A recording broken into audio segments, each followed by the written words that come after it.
أنا عندي سؤالي هو انتوا قابلتوا كام حد في حياتكم بيقولك أو بيهددك بالمعنى الأصح أنا همشي من كتر ما هو قالها خلاص انت اتعودت عليها. بس اتعودت عليها على 2 زاوية، بمعنى ايه؟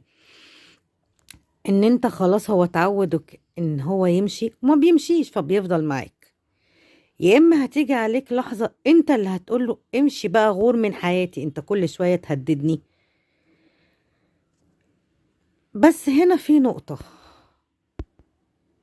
هتسيبه يمشي لانك زهقت من كتر ما هو بيهددك في حياتك اللي هو هيمشي، او خلاص اتعودت ان هو خلاص انت قاعد فخلاص اتنيل بقى خليك قاعد ما انت عمال تهددني.